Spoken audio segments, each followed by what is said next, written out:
Marie Billon, bonsoir. Le principal port de fret du pays à l'arrêt pendant 8 jours. Quelles conséquences ça va avoir pour l'économie britannique? Écoutez, c'est vrai que 1900 les travailleurs sur 2500 travaillant dans ces docks commençant cette grève, ça ne peut avoir qu'un impact sur le trafic des marchandises au Royaume-Uni, puisque Felixstowe est l'un des plus grands ports de fret.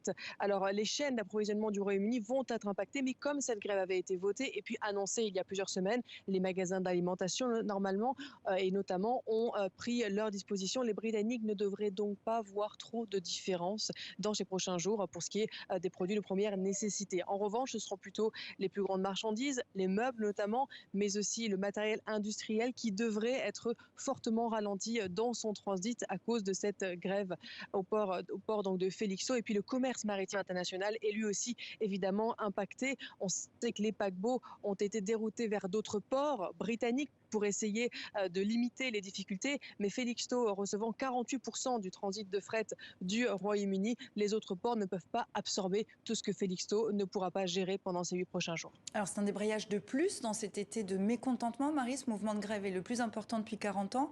Le pays est au bord de l'explosion sociale? Écoutez, il y a des grandes tensions et il y a effectivement beaucoup de mouvements en grève en ce moment, ces prochains jours. Il y a eu évidemment les cheminots la semaine dernière et puis aussi les conducteurs de métro à Londres. Et puis cette semaine, donc pendant 8 jours, une grève qui était sans précédent depuis 2 décennies, effectivement, au port de Felixstowe. Et il y a aussi les postiers qui doivent se mettre en grève, possiblement aussi les travailleurs de santé bientôt. Donc c'est vrai qu'il y a vraiment une grogne qui est très importante et la raison est la même, c'est l'inflation. L'inflation qui est à 10,1% ce mois-ci et qui pourrait atteindre les 13% en janvier. Alors la plupart des entreprises proposent des augmentations de salaire, mais comme pour le port de Felixstowe, 7%, c'est-à-dire pas en ligne avec l'inflation, ça ne suffit pas. Et donc il y a cette grogne sociale qui s'organise et les Britanniques qui ne sont pas connus pour justement faire grève ou bien descendre dans la rue par mécontentement, commencent à trouver d'autres moyens pour protester contre les conditions de vie actuelles. Merci beaucoup Marie Billon depuis Londres. Merci.